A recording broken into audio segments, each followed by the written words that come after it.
with us. Happy to see it.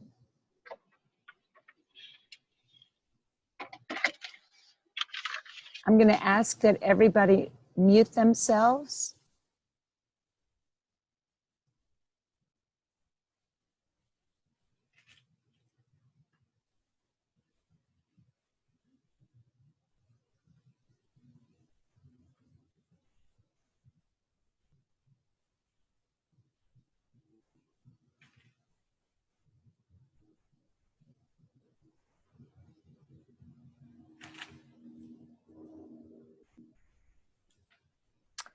Hi, Karen, I'm here. All right, great, good, very good. And can you see me? Yes, I can. Fabulous. Okay, at last count, I think we had 70 folks on. So hello, everybody out there. So glad that we could meet virtually. This is really a fabulous application of technology. For those of you I don't know, my name is Karen Koffler. I'm the medical director of the Osher Center for Integrative Medicine at the University of Miami. And on behalf of the university and our partner, Sacred Space, I'm really pleased to have Maria Sirois join us. Maria is a positive psychologist and clinician. She's the author of Everyday Counts and a short course in happiness. And Maria spent more than 10 years on the pediatric oncology unit at Dana-Farber in Boston and worked closely with children diagnosed with cancer and their families. And while doing so, observed that some kids experienced cure and yet their families fell apart. And some kids died, and yet their families grew together more close and more powerful as a result of that experience. And she began to wrestle with the question, what allows us to rise in the face of difficulties? And that led her to this question about resilience, this whole field of cultivating resilience. And she began to study the science of resilience. And question also what we were taught previously, which was we were either born resilient or we had the good fortune of being raised in a more resilient family. And yet her studies and her research has found that to not be true. So tonight she's going to share with us her perspective on what helps keep us strong and grounded, and give us some actual practices that we can use today to reframe our worry, our anxieties, so that we can be a help to ourselves and to those around us. Just a word, please keep yourselves muted, and please feel free to write questions in the chat room. Maria will get to those. So let's welcome Maria. So thank you, everyone. I'm very glad to be with you. I absolutely really wish I were down in Miami actually with you. That would have been my deep preference. And I'm very impressed by our capacity as a nation to do what is right. A bit about technology. Some of you may be new to the Zoom platform. At the bottom of your screen, if you're on a laptop or a desktop, you'll see a little like talking bubble, and that is the chat room. And at any point tonight, if you have a question, please post it in the chat. We are periodically going to move from a slideshow presentation to the chat so I can respond to your questions, and then back to slides. I'm going to right now put my email address in the chat, which is Maria Sirois, my name, number one, @gmail.com.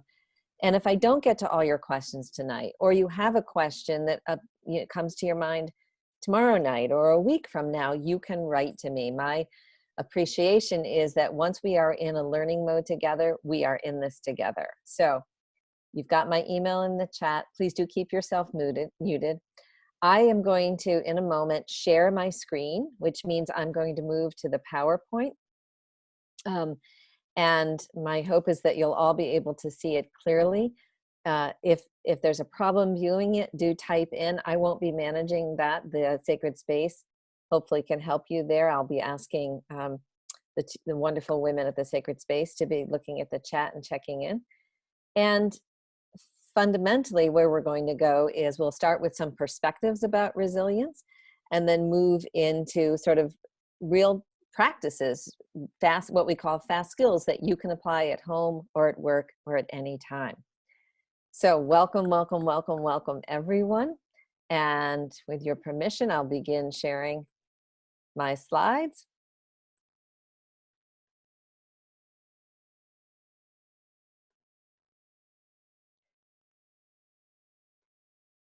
And in a moment, in just a second. There we go, we'll begin. So resilience in action, a positive psychology approach to difficult moments. We are in probably one of the most difficult moments for many of us in many years. And what's interesting about positive psychology is at the heart, it is the study of what is best within us and what we can create as the best around us. So if you all could keep your microphones muted, that would be wonderful.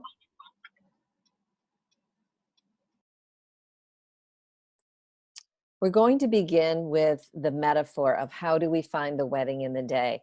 This comes actually from author Anne Lamott, who in her book, Bird by Bird, she gives advice to novice writers that, you know, an ordinary day can be brought to life by looking at it through the lens of the positive, by, in other words, seeking the wedding in the day, seeking the good in the day. And we can do this at any time. Now, perhaps a more relevant sort of wedding-like or positively oriented question for this moment is, how do we navigate upheaval in life such that we experience the wedding in the day anyway? Some of us have loved ones that we're quite concerned about relative to the virus. Some of us are now facing work at home and children at home. Some of us have loved ones and colleagues, perhaps even our leaders, our managers, our bosses, who are in foreign countries trying to get home. So we're all wrestling with upheaval, with sort of instability, lack of clarity, and probably the most unclear question is how long this is all going to last. Is there a way to navigate this up and down time such that we experience good in the day anyway? Something within us or around us. And the ultimate resilient question is, how do we rise? How do we take the most difficult moments and rise anyway? Positivity matters, and this is the research that has emerged in the last 25 years from the field of positive psychology in terms of cultivating resilience. If resilience is the capacity to navigate stress or trauma or loss healthfully and wisely, then we want to understand how positivity makes an impact on our capacity to be resilient, to ride the ups and downs of life well.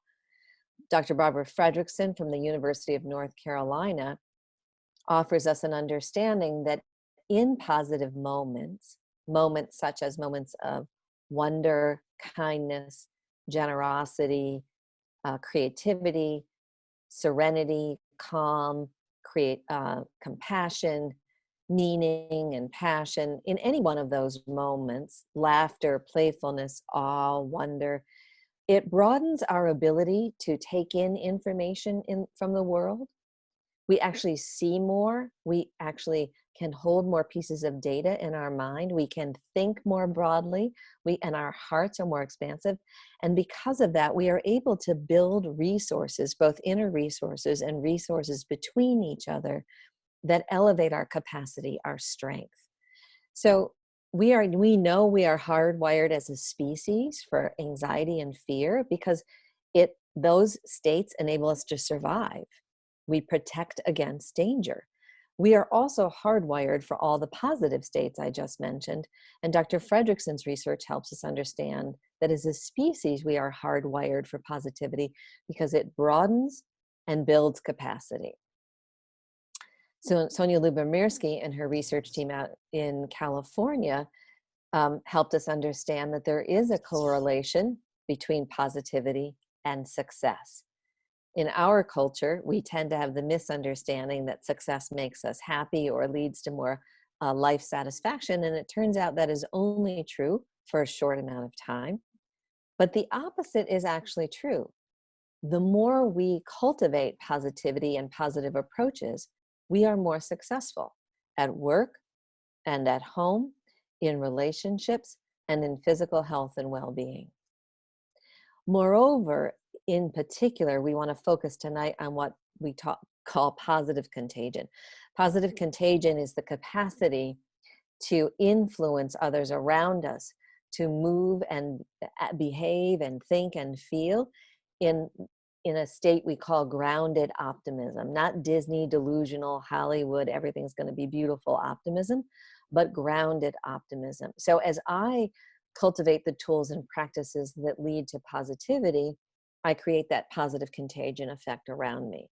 And because of these three factors, the broadening and building of internal capacity and relationships, igniting success in multiple arenas, and creating positive contagion effect around us, we've come to understand that positivity actually strengthens resilience.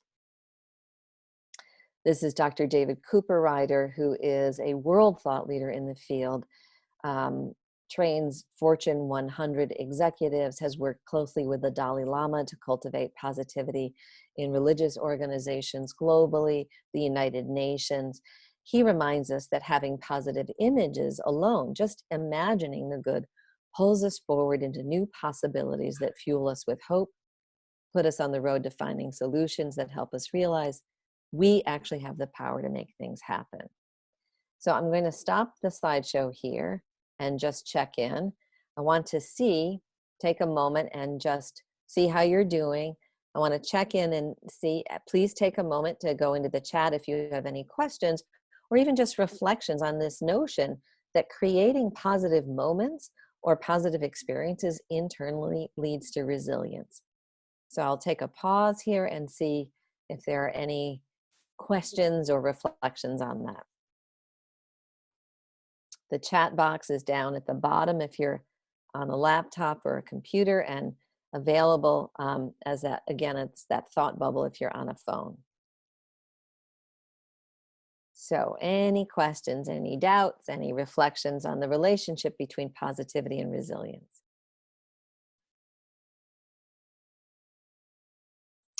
You know what? I'm going to need to keep my glasses on here. This couldn't have come at a better, more necessary time. Yes, Kimberly.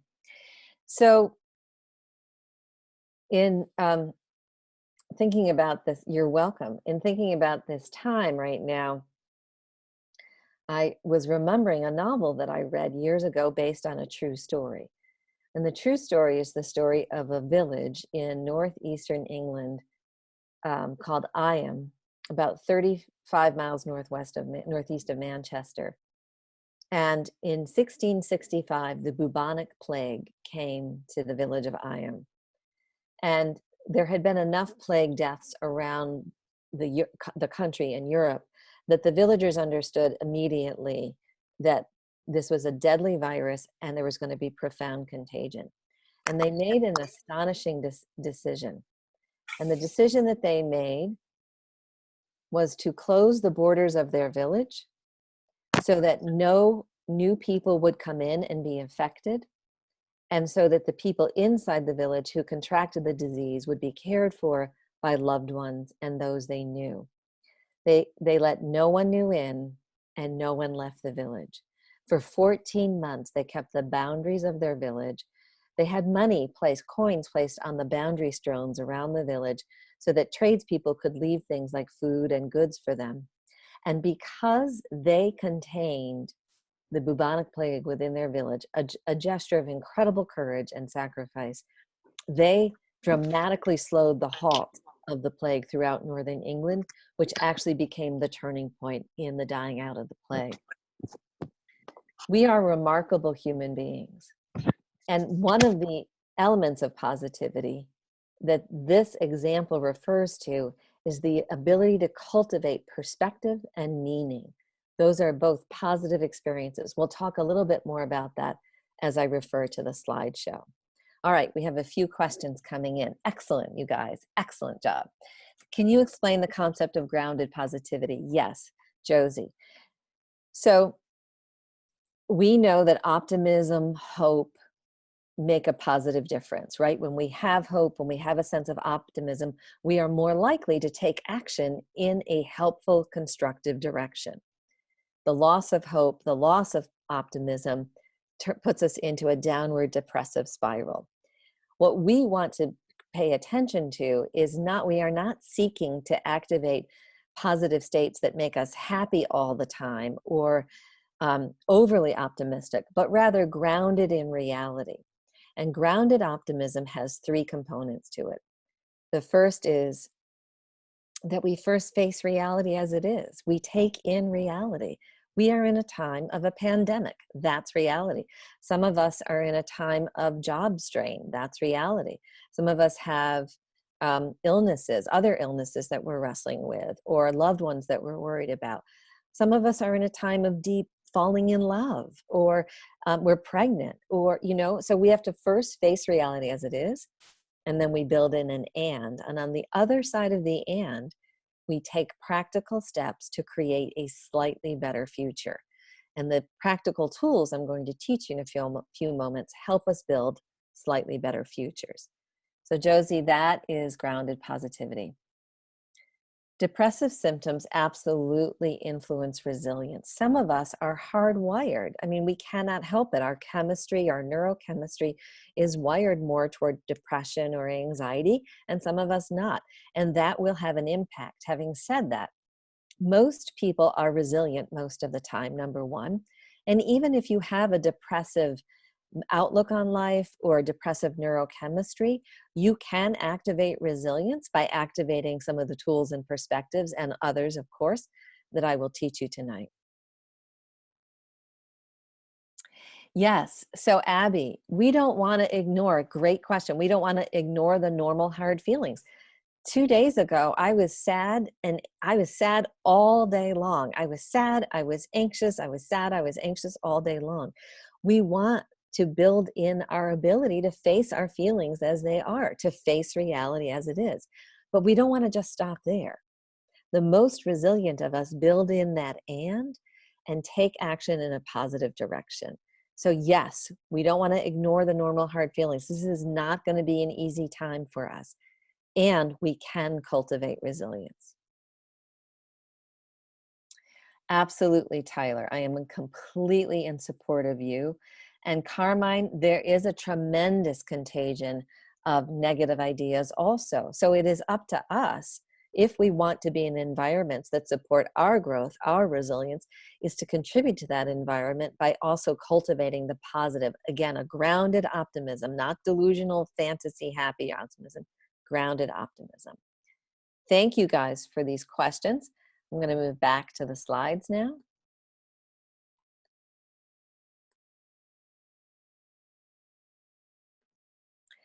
So what are these positive practices that I've been talking about? One very simple practice is to learn to cultivate or to ask a better question. Now, on a regular day, an ordinary day, before the coronavirus day, you might wake up in the morning and you might say to yourself, oh God, what do I have to do today? Or if you're a mom or a grandmom or a granddad or a dad and you've got to feed children, the first thing you might go downstairs and you would hear from them, their first question, what's for breakfast? Or I can't believe I have homework to do. Or you might say to them at the end of the school day, that 3:30 or 2:30 question, right? In the afternoon, how'd it go today? How was school? Standard, ordinary questions. When positive psychologists look at the research for the most resilient of us, we've come to understand that the most resilient of us ask a question that brings us to a better place. Questions are doorways.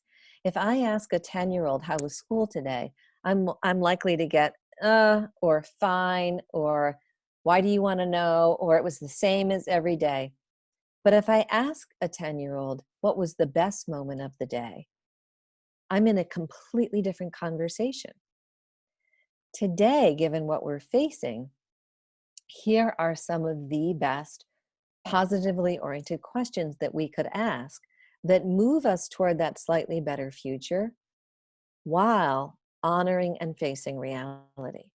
So one question: how might I bring my best self to this very moment?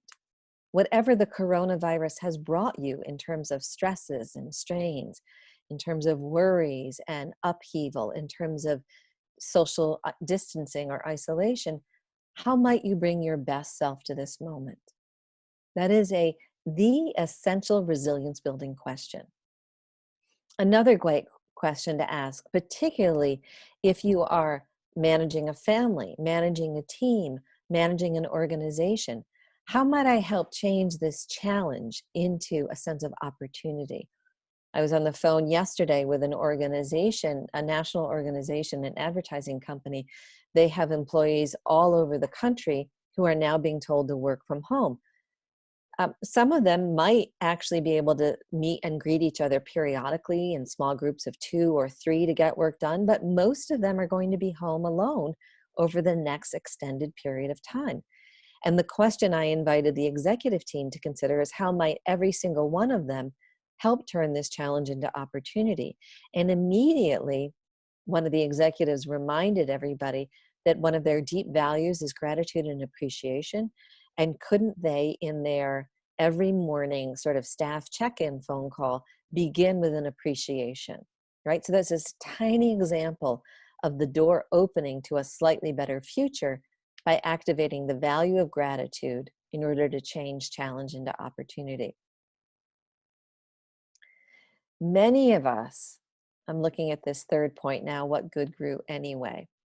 That is a question that refers to looking at the past, noticing how we were resilient in difficult moments, and asking ourselves, even though it was difficult, stressful, painful, what good grew anyway? This is called mining the past for the gold.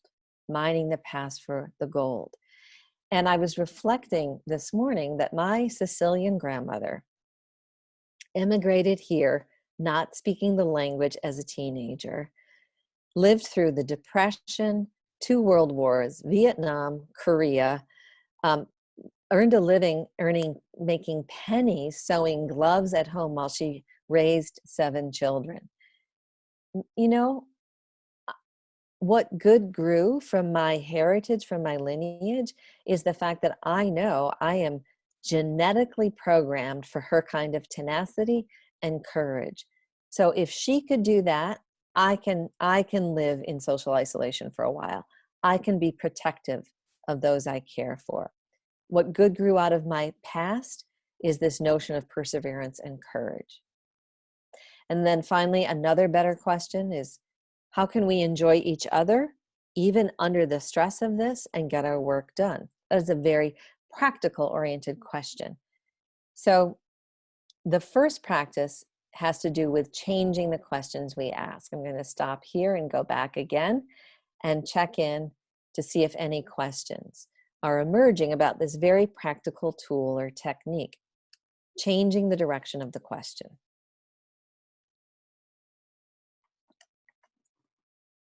I'll just give you a moment to type in.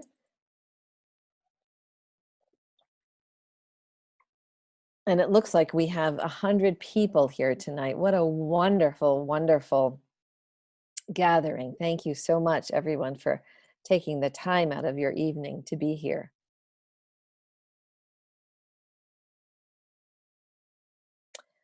Am I able to turn the volume up? Okay, I'm going to turn my volume up, and I'm going to invite the Sacred Space, who is the host, to turn their volume up and see if that makes a difference. Thank you, Lisa. Any other reflections on changing the question? So my invitation to you as homework this evening is, before you go to sleep tonight, pull to mind one positive question that you want to start the day with tomorrow. One positive question that you might want to start the day with tomorrow. My favorite question is, how might I show up as my best today? That is my go-to question. Sometimes I ask, how might I have fun anyway, even if I know I'm going to have a stressful day. Another question might be, how might I be kind? Because I know I'm going to be challenged today. How might I be kind? So your homework is to wake up with one positive question, but to think about it tonight before you go to sleep. Okay, Lisa, let us know if that sacred space has turned the volume all the way up. Let us know if that's helpful. All right, let's return to our slides.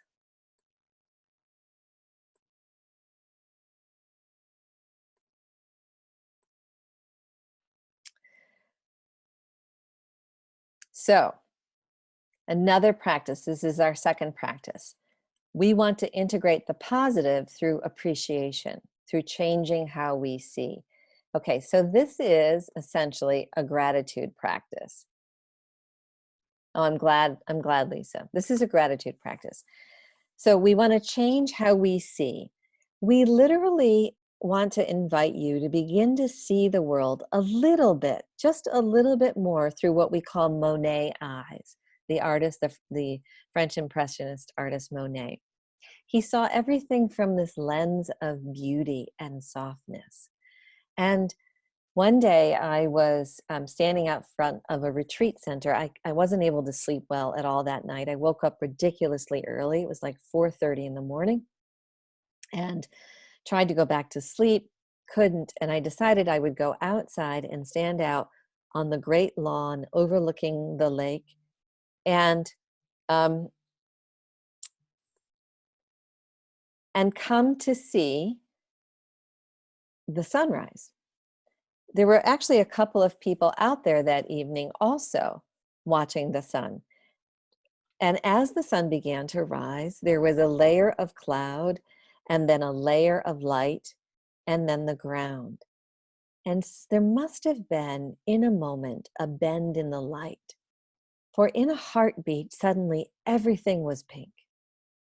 And because everything was pink and the light was shifting, and it was a beautiful still morning, we were all, the three of us who were out there, were standing perfectly still. And because we were standing perfectly still, the little bunnies, the spring bunnies, came and started hopping around. And with the bunnies and the pink and the light and the sunrise and the stillness, I got tears in my eyes. And with the tears, I suddenly realized, oh my God, this is how Monet saw the world. Those of us who are able to soften our gaze a little bit and to start to see the good are actually more resilient. Having appreciation for ordinary things cultivates resilience. So we're going to participate in an exercise together. I would like you to type in, those of you who can chat, I would like you to type in. First, we're going to start with the things that make an ordinary day stressful. So what are some of the stressors you are facing at this time in your life? Like tomorrow, an ordinary Wednesday. Well, it's not so ordinary because of the coronavirus, but what are some of the things that are making your day stressful right now? So please take a moment and just one thing, everybody. So unexpected changes in routine, traffic, expectations, no income, financial stress, face-to-face class and online class. Yes, Abby. Traffic from Tiffany, job uncertainty, work, a loved one is hospitalized, my autistic son, health concerns, the market, scared to leave the house to go shopping. Kimberly, I get that. How much good is my nightly gratitude? Yes. Health, I'm scared for loved ones, worrying about my elderly parents, financial stress, job situation, exposure. Yes. Right? I mean, the list goes on and on. Care for a patient with dementia, angry expressions from people in the grocery store, feeling defeated. Thank you all. Let's take a deep breath together. Breathing in and breathing out. Hazmat suits, not knowing where to start, financial stress. Yes. Okay. This is reality. In sort of metaphor land, I call this the swamp. Right now, every day has some swamp to it. The swamp looks like this. Some of these swamp factors were true before the coronavirus, like traffic and people who have angry expressions, and maybe for some of us, job stress or health concerns. Some of that may have been true before the virus hit. Some of it's true now. Every day has some swamp. Now, different question, please type in. What are the things that make your ordinary days worth being grateful for, days worth living? So take a moment and please type in, what are the things you appreciate in your ordinary days?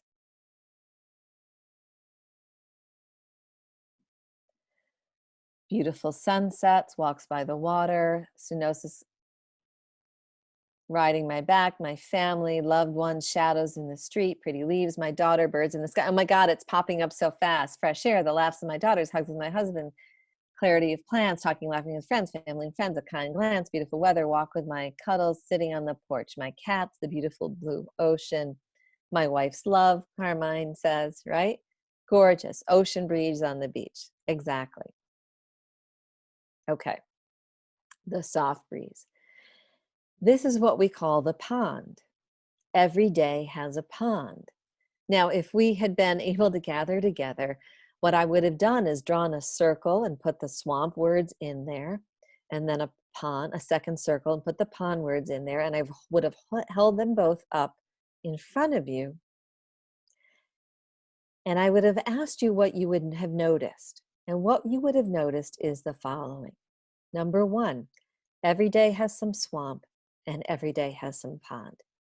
Even the darkest days in our life, every day has some swamp and every day has some pond.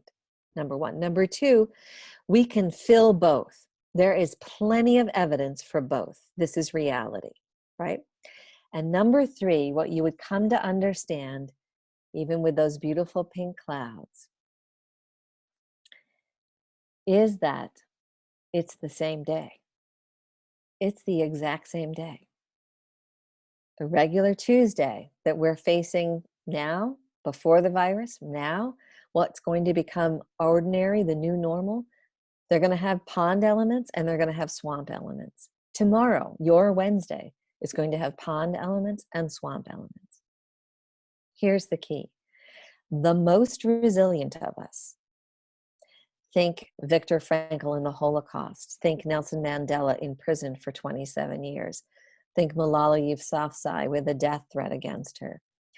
Think those beautiful, resilient, strong teenagers who went through the school shooting in Florida last year, who have become tremendous advocates for the rights of safety in school.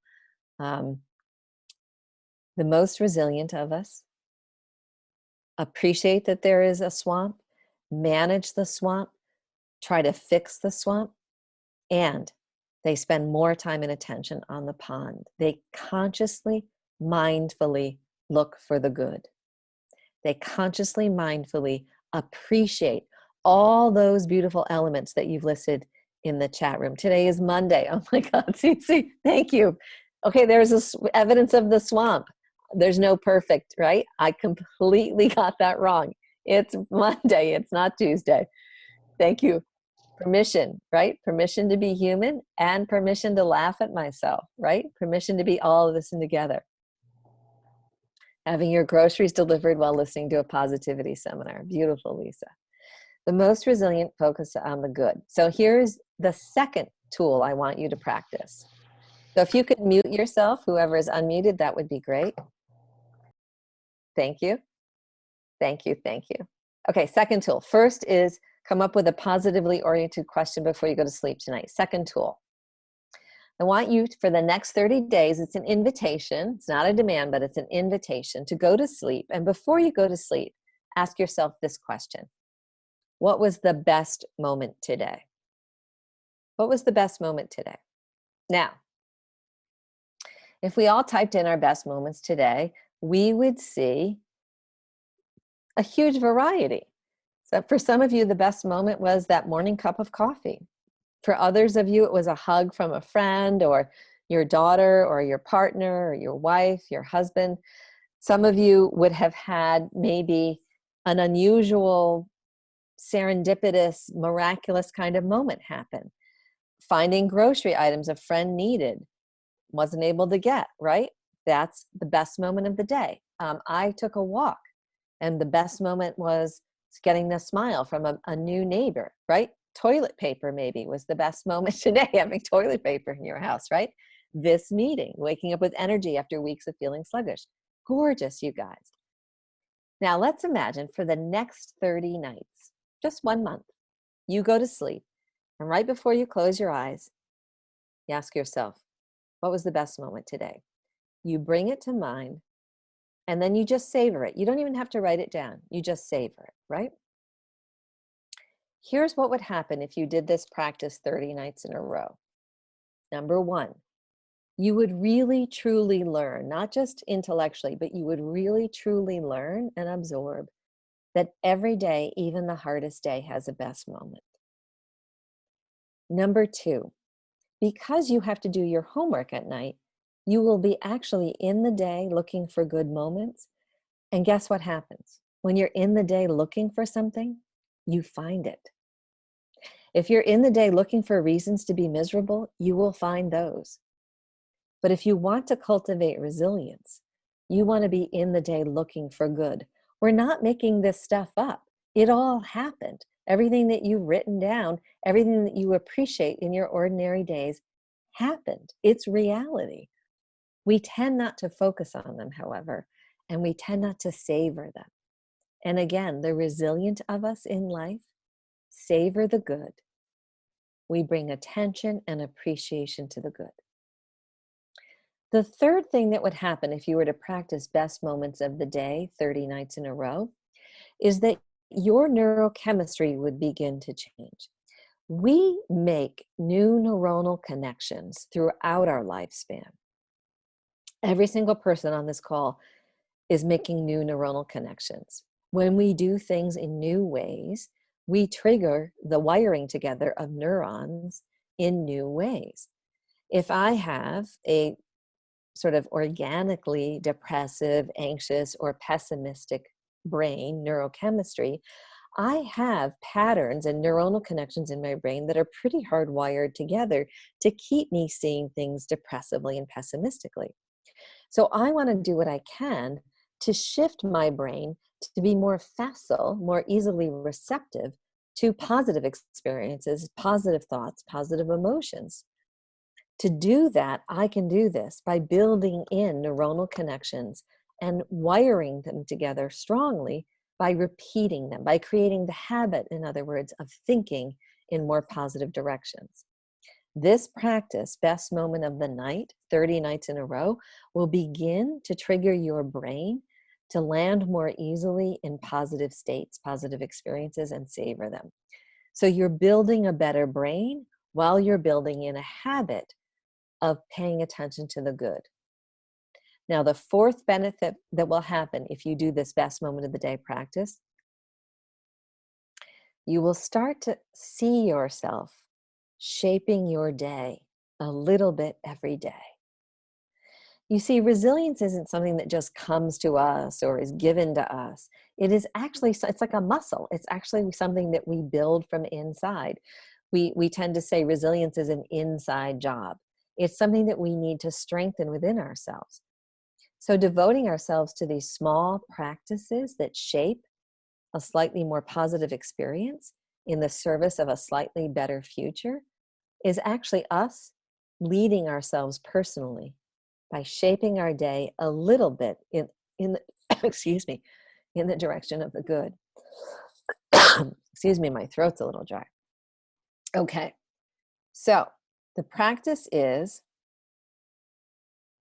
just before you go to sleep, you ask yourself what was the best moment of the day. You close your eyes and you savor that moment. Any questions or thoughts on this as a practice? We'll take a moment and look at yes, I will go back to the practice slide in just a moment. Oh, and one more thing while you're thinking about this best moment exercise. My email at the beginning, and I'll post it again at the end. If you want a copy of the slide deck, I'm more than happy to email it to you. Or if you want to know about the other programs I teach, I'm more than happy to get connected to you. I will, you can email me and say, I'd love the slide deck. I will send it right to you. Okay, so any thoughts or questions on best moment of the day? Ending the night, 30 nights in a row, reflecting on best moment. Yes, it's absolutely about holding each other accountable and spreading the good. And that contributes to that contagion effect that we were talking about before.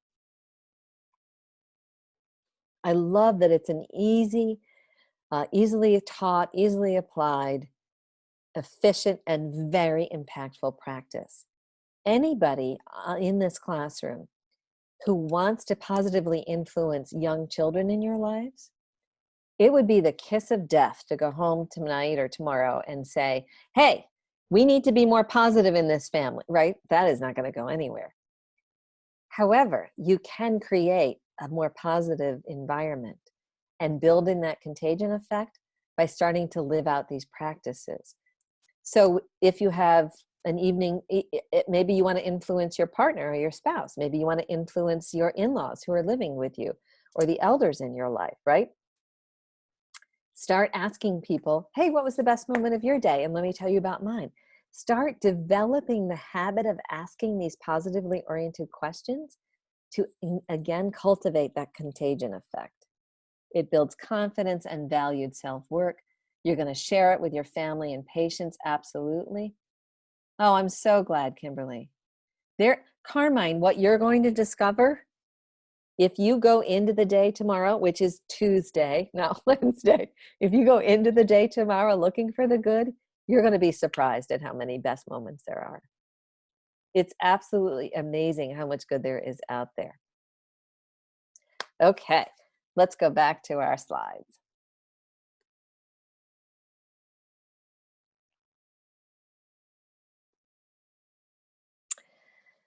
So we integrate the positive through appreciation, changing how we see. This is our best moment experience. Now I'm going to show you a video here, and I know some of you, because of the technology you're on, you may not hear this at full volume. That's okay. You can write to me. I will send you the slide deck and you will see this. This is just an example of, how we might possibly build in a little positivity in the day. Look, I can be a shark. Now my whole house is great. I can do anything good. I like my school. I like anything. I like my dad. I like my cousins. I like my aunts. I like my Allisons. I like my mom. I like my sisters. I like my dad. I like my hair. I like my haircuts.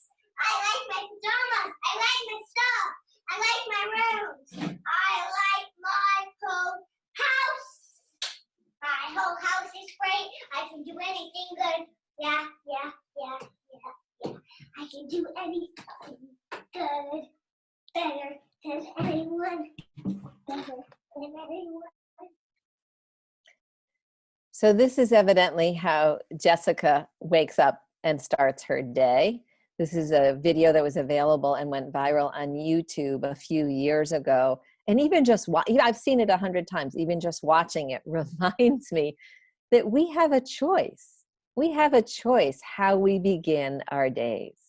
We have a choice in terms of the questions we are asking, in terms of the conversations we are choosing to act. Now, I want to show you an overarching metaphor now. So now we're going to go big picture again. We've been very practical for a few moments. Now we're going to go big picture. This is an image of a bowl that has been broken, and now in the broken places lined with golden lacquer. This is an art form called kintsugi. And kintsugi emerged in Japan in the 15th century. Evidently, there was a shogun, or like what we might think of as a governor, of an area who had a fine family heirloom bowl break. He sent that heirloom bowl to China for repairs, which was the custom at the time. And the bowl came back now held together by these ugly metal staples. The shogun, his name was Yoshimasa, was so saddened by the loss of the beauty of the bowl that he challenged the artisans in his community to come up with a more beautiful form of repair. An artisan came back with a bowl broken and now held together in the broken places with golden lacquer. The art form kintsugi became so popular that it became a philosophy. And the philosophy is that even as we are broken or imperfect or anxious or worried or depressed, we are still at the same time whole. We still have the potential for feeling whole. And I'd like you to think of these positive psychology perspectives and practices as golden lacquer, as a way to hold together our wholeness, even when we are aware at the exact same time that things are not perfect, and we are not perfect, and things are messy, and we mess up, and things are uncomfortable, and we feel uncomfortable in our own bodies, and we are capable of holding both. The old metaphor of resilience, you might have been taught, is the tree standing tall in the storm. That's the resilient tree, versus the tree that has been broken by the wind, the non-resilient tree. It's very black and white, and that metaphor really suggested that some of us were resilient and some of us weren't. Well, the reality is, most of us are resilient most of the time. We just sometimes fail to see ourselves as resilient, or we don't appreciate that the tools and strategies that we organically have been activating are really like the golden lacquer. They really are benefiting us and those around us. So this is the metaphor of being both broken and whole that I would like you to hold in your mind when you think about resilience. So we want to build resilient capacity by activating more and more of the gold within us and around us. So another way to do this, a third practice, is called building in the and. Building in the and. Okay.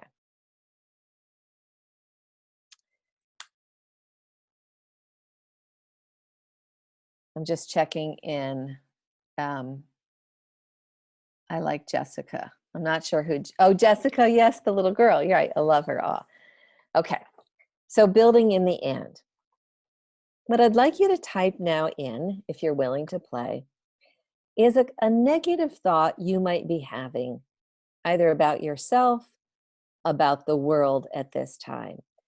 A common kind of negative thought, a negative thought that tends to arise kind of naturally when you're under stress. So for me, a common negative thought might be, I'm not good enough to handle this, or I'm not smart enough to handle this. A negative thought relative to the world might be, there's nobody I can trust. I'm not a good mom. I'm failing my kids. I don't know as much as others. I'm too scared.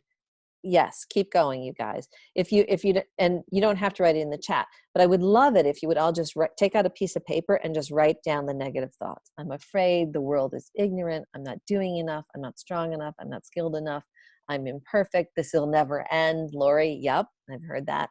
Okay. So if everybody could just write out their common negative thought. I'm not as experienced. I'm in this alone. I hate being around toxic people. I feel shame. You got it. Okay, stop right there. So Tiffany, your negative thought is, I'm uncertain or I'm unsure, right? On the other side of that negative thought, I want you to write the word and in big letters, and. I'm going to do this now.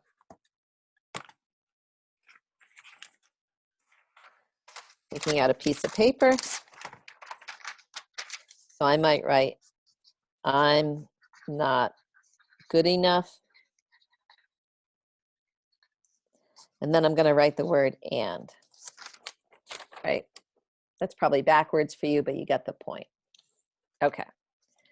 On the other side of the and, I want you to come up with two phrases. And I'd like these phrases to have the following characteristics. They are slightly positive. In other words, they're not outrageously positive, but they move you in a slightly positive direction, number one. And two, they're true, meaning you actually believe them. You know them to be true.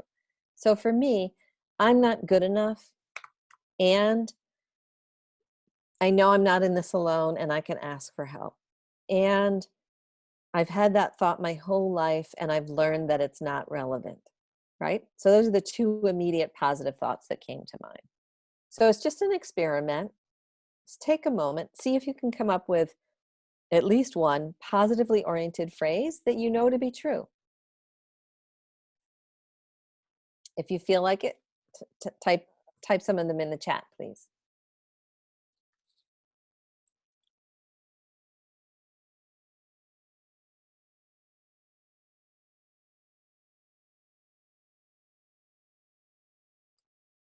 I'm not perfect, and I'm not skilled enough, and I'm not doing enough, and God is with me. Excellent. Good. And I've overcome other obstacles. I figured out other things I didn't think I could. Great, Tyler. And I know it's temporary, right? And I know it's temporary. This will pass, and I can learn, and I can hold on to my positivity, and I have a clear boundary.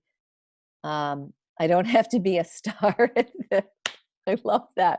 Oh, thank you for my recovering perfectionists and friends. This will never end, and I know I have the skills, and I won't give up, and I'm healthy. You guys are brilliant at this, and I found this class, and I have support. I'm not alone. I can get help.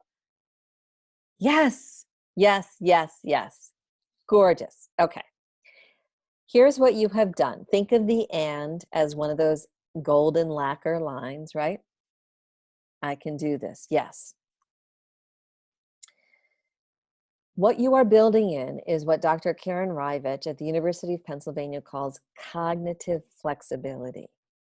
Cognitive flexibility is when we don't get stuck in negative, ruminative patterns of thinking. That thought, I'm not good enough, I have had my whole conscious life. You probably have had thoughts, those negative thoughts, many, many times over. Again, our brain is hardwired in certain habituated ways. Fair enough, permission. It doesn't mean that our thoughts have to stay there. Resilience is built on building in the "and." This simple practice, noticing a negative, agitating, self-critical or black and white thought, and then pausing and building in the "and," is foundational for resilience. Let me take this a little further. I'm going to go back to our slides.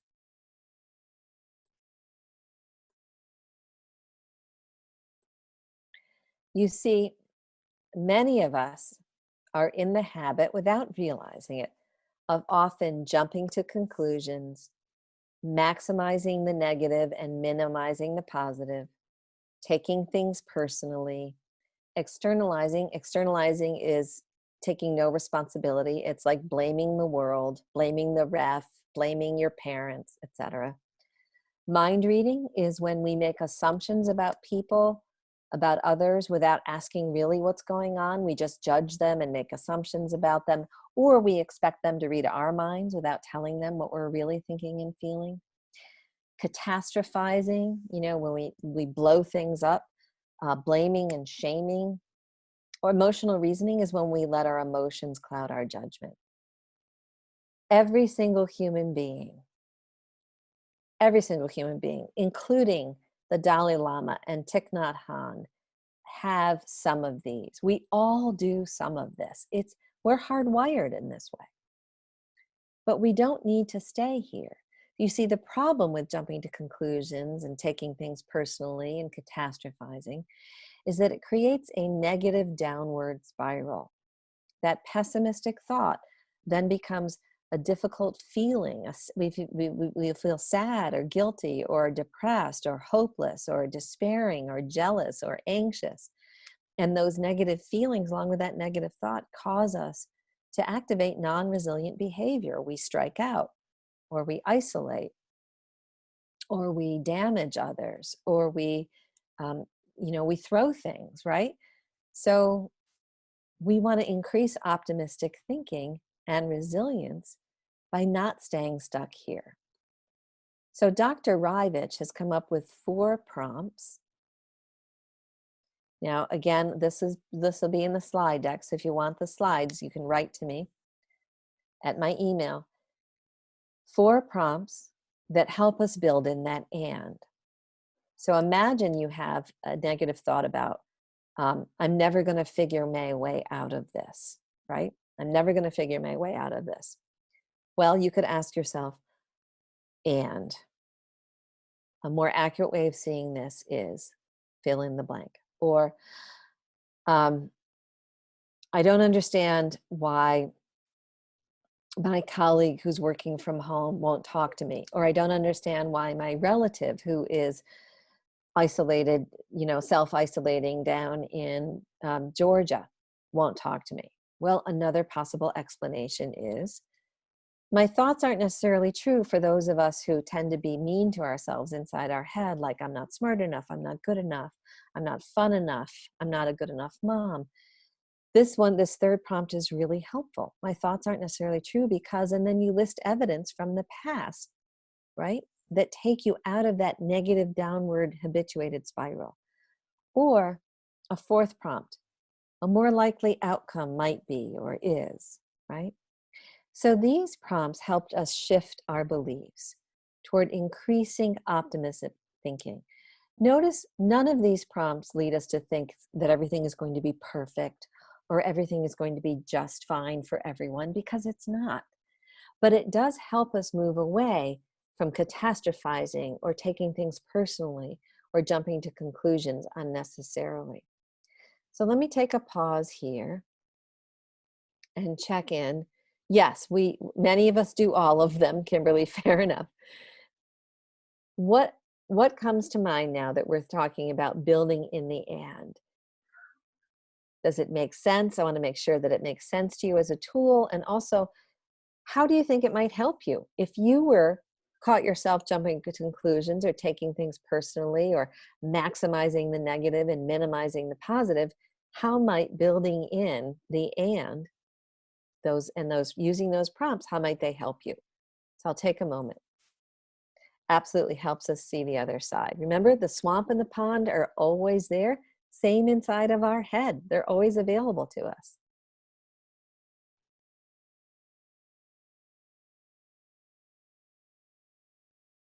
Yes.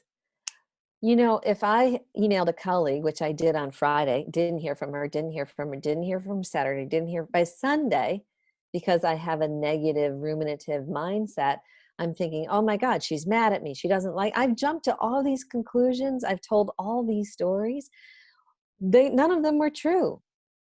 I could look for another explanation. Oh, maybe she's busy getting her college daughter home from college because the college shut down immediately, right? Which actually turned out to be the case.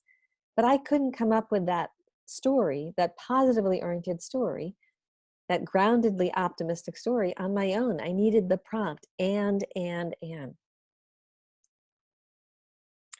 Good, Lordana. I'm glad this is going to help you a lot. It's so powerful. Using evidence. When I teach this, Catherine, to lawyers, they love that prompt. My thoughts aren't necessarily true because, and then you list evidence. Yes. So for those of you who are worried about, oh, I'm going to learn this tonight and then I'm going to forget about it.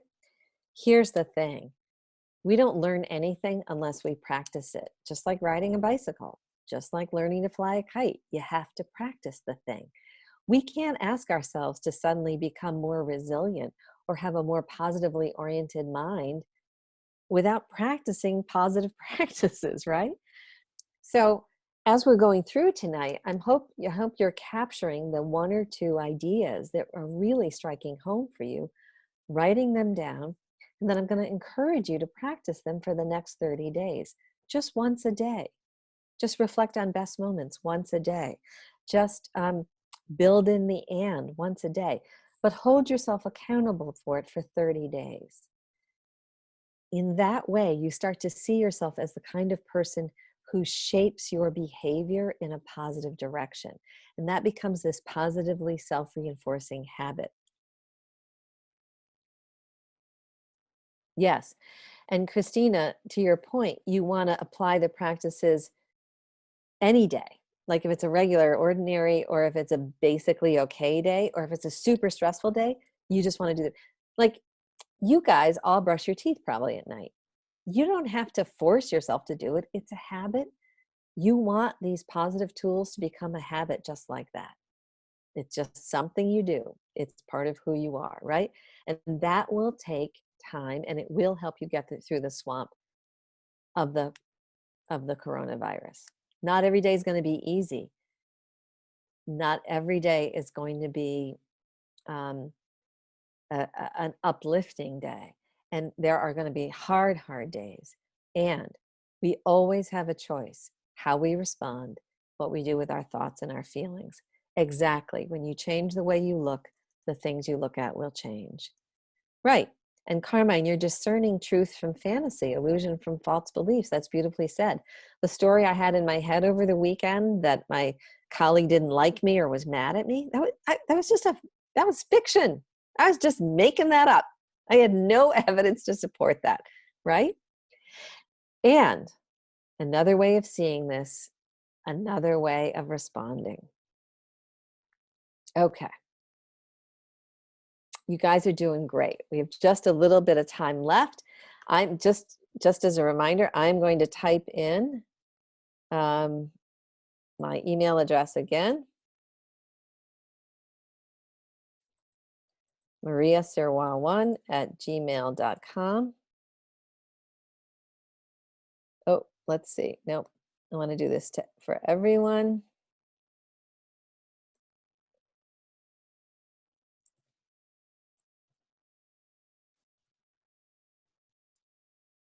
Okay. Now, one more point. I'm sorry, my hair is getting in my face.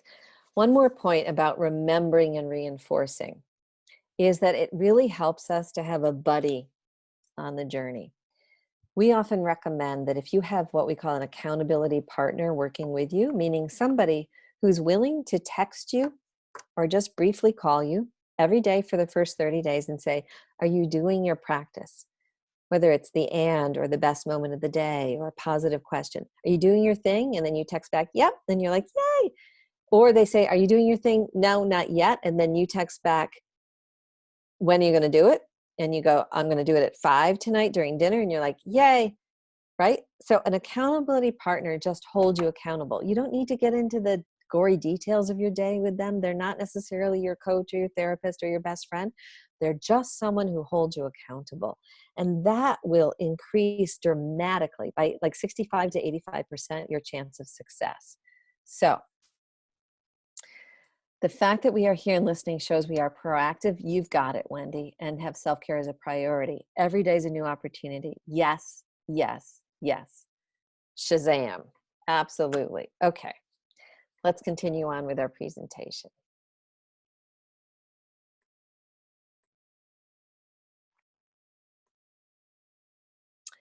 This is Dr. Rivens, just to wrap up this piece about the and. The most resilient people who are those who have cognitive flexibility, can identify all the significant causes of the adversity they face, right? So we face reality, but we're not trapped in a specific explanatory style.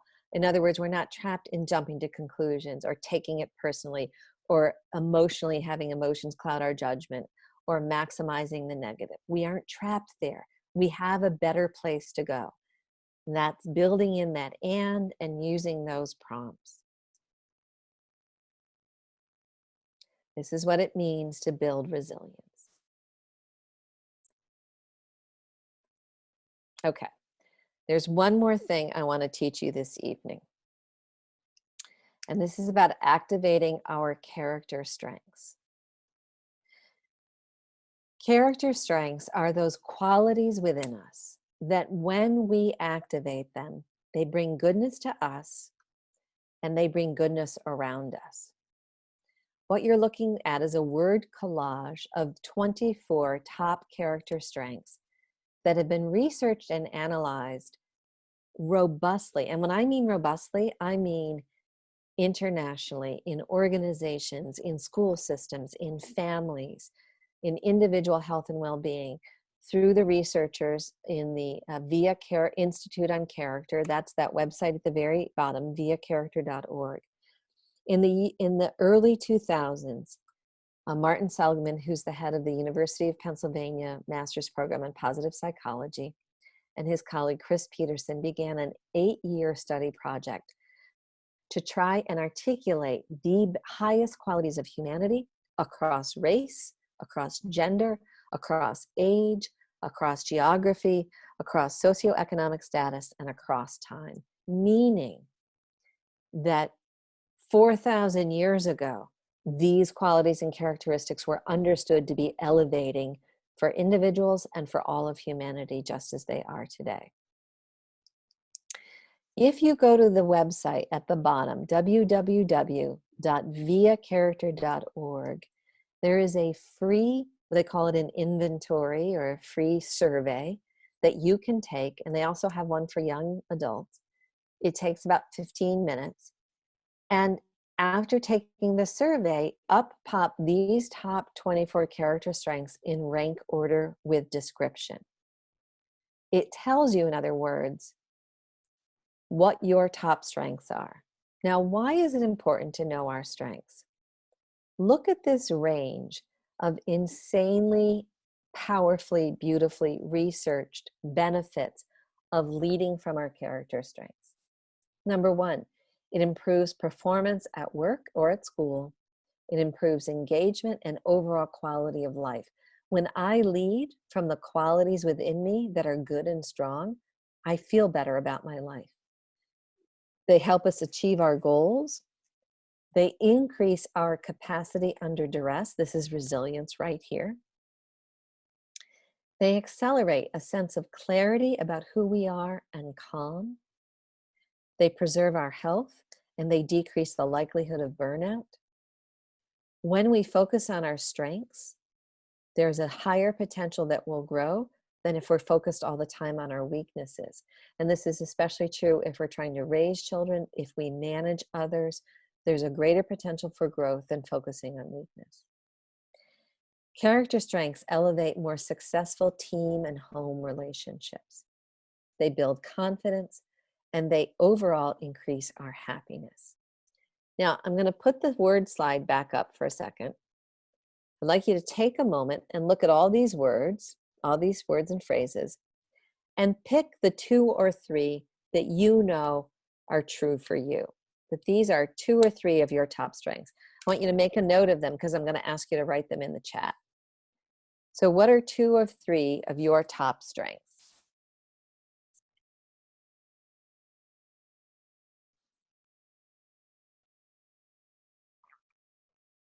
And then please write them in the chat.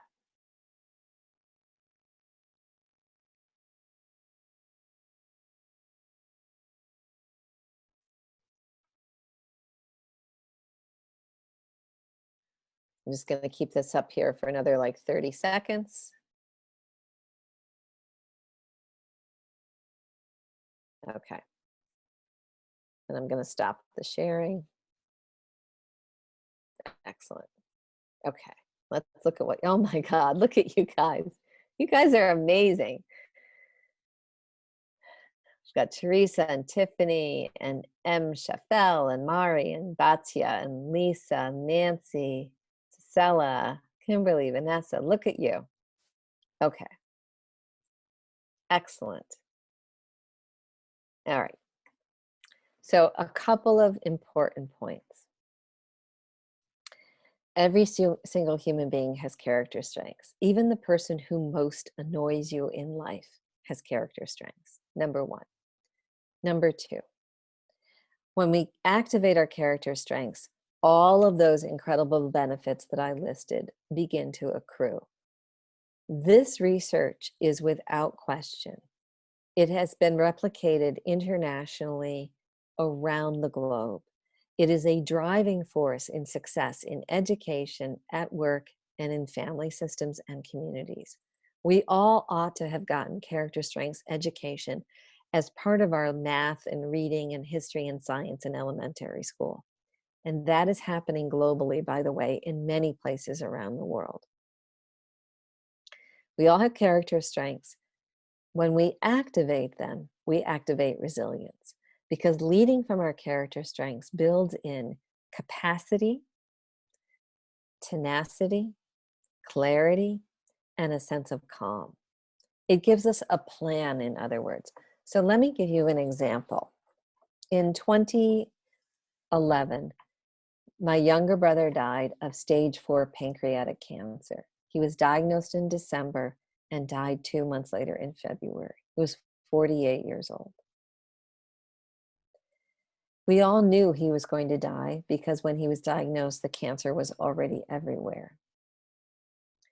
The driving question I asked myself the day I got the news was, how could I be the best sister possible for my baby brother while he faces death?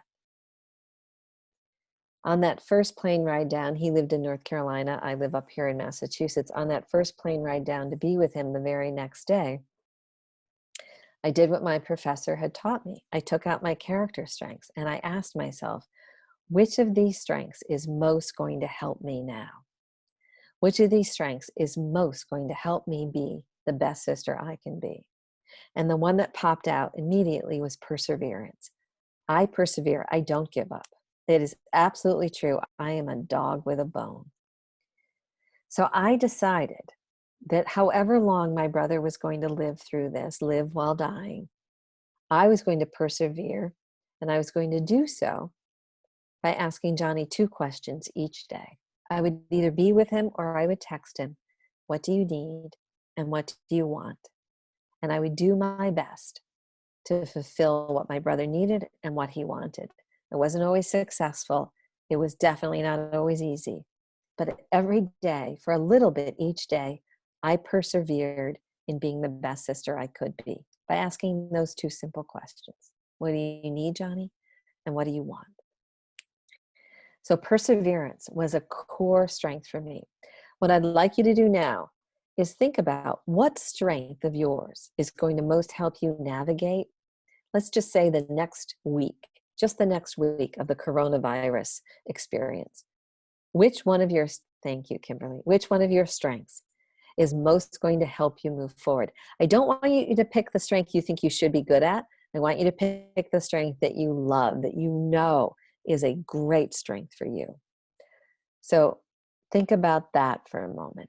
Yeah, see, look, you're immediately, right?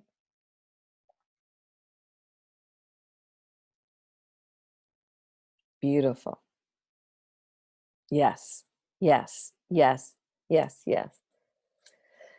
Now, here's some important 2 other final points to make about character strengths. Number 1, they are available to you at any time. They are you. They are you at your best. They are available to you at any time. And number 2, the most resilient of us lead from our character strengths when we are under stress. We lead from our character strengths when we are under stress. Okay. I'm going to go back to the slide deck now, and we're going to close the slide portion with a video. This is a video of the what is called the green light moment from The Greatest Showman. So The Greatest Showman was a hugely popular movie that came out a couple of years ago. And in order for a major movie to get made, there have to be people who are willing to spend the millions of dollars to make the film. And every film, major effort, has a moment or 2 where the money people are gathered in the room and they watch the rehearsal of sort of the script in progress, and they make a decision. Yeah, this is worth doing. I'm putting my money down. What you're going to see is the green light moment for the show, The Greatest Showman, when the woman who eventually comes to play the bearded lady, fat lady, her name is Keala Settle. And Keala has to perform in front of the money people And there are two extraordinary pressures on top of the fact that this is the moment then the money people are either going to say yes or no. One pressure is that Hugh Jackman, the lead, has just had sinus surgery and cannot perform. So the big name star can't even perform that day in front of the money people. The second pressure is that Keala herself is so anxious that she's never yet been able to perform coming out from behind the music stand. And yet the producer is saying to her, if you want us to get this show green lit, you've got to show up. So as you're watching the video, I'd like you to pay attention to a few things. Number one, pay attention to the sense of being both broken and whole, imperfect and still astonishing, anxious and still brave, right? That we are both and we can hold both. Number two, I'd like you to pay attention to her character strengths and notice what character strengths come alive in this crucial, crucial moment.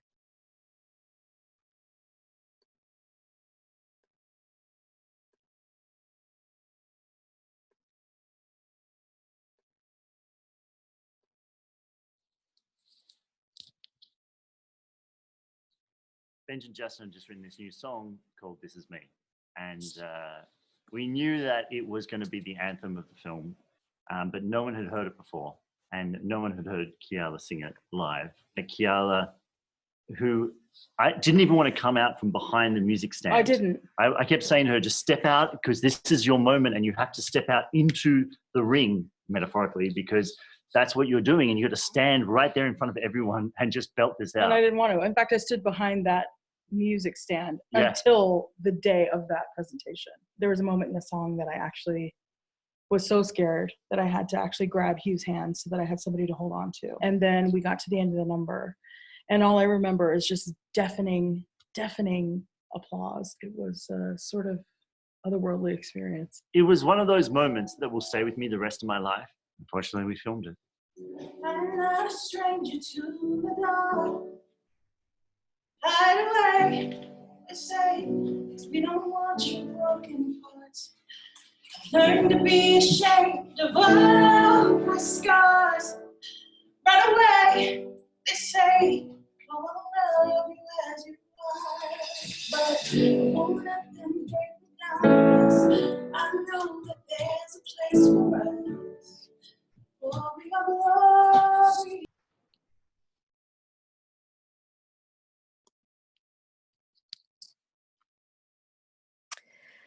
What strengths did you notice in Keala? Yeah, wow. Her energy, vivacity. Yeah, absolutely. Vulnerability, joy, true self-authenticity. Yep, allowing herself to be both vulnerable and brave at the same time. Strength, power, confidence. Yep. Inspiring, a sense of being present, fully present to the moment. Yes, that's an output. Gives me chills. Yeah. Beautiful. Yes. Okay. So let's go back to our strengths learnings. Number one, we all have character strengths. Number two, they are available and active within us at any moment because they are us. We can choose to lead from them at any time. Number three, the most resilient of us lead from our strengths. And number four, seeing someone lead from their character strengths also has a contagion effect. Because when we live into the best part of ourselves, when we ask ourselves, who might I be at my best? And I lead from my character strengths, all those beautiful qualities that you all listed before: kindness, hope, perspective, creativity, perseverance, judgment, forgiveness, flexibility, love, gratitude. When you lead from the best of yourself, you have clarity, you have calm, you have a focus, and people can sense that in you and around you. And you also activate dignity. The dignity of knowing who to be, even as a virus is spreading. The dignity of knowing how to stand up even in the stressful moments and still cultivate resilient strategies. The dignity of knowing how to say goodbye to a baby brother, as excruciating as that is. Every single one of us is facing stressors and strains we would not have predicted even just weeks ago. And every single one of us is capable of activating our character strengths, bringing out the best in ourselves, exactly as whoever owner is, has written, bringing out the best in ourselves to the best of others. Okay. So we have covered a fair bit of ground tonight. This is what we mean by activating resilience or building resilience in negative times, in difficult times. As I understand it, the Sacred Space is going to have a copy of this recording. Sacred Space people, I don't know how you're going to post it or make it available, but if you are, could you maybe write that in the chat and let us know? Before we close tonight, I want to take a moment to thank Karen Koffler and the Osher Center for Integrative Medicine for providing this opportunity for everyone this evening, even as we had to sort of pivot at the last moment. I so hope we have a chance to work together again in the future. My email again, mariasirois1@gmail.com. And write to me. There are a few reasons you may want to write to me. One is to get the slide deck. Two is to know about, I do teach and travel everywhere on things like resilience, happiness, authenticity, teamwork, leadership, etc. And when the sort of travel bans lift again, I will be traveling again and hopefully can come see you. I do hope you pass this on to your patients and community members. Yes, thank you, Dr. Koffler. Thank you. The other reason maybe to write to me is I do have 2 books, Every Day Counts, Lessons in Love, Faith, and Resilience from Children Facing Illness, and a short course in Happiness After Loss and Other Dark, Difficult Times. They may be useful to you at this time. Okay, before we end, we have 5 minutes left. Perfect. Any last questions?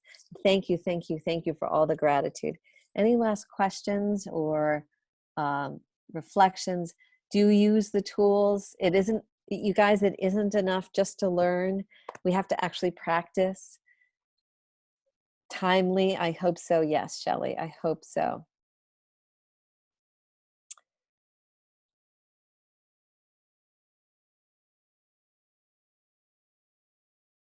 Okay, thank you all for your kindness. And just as a reminder,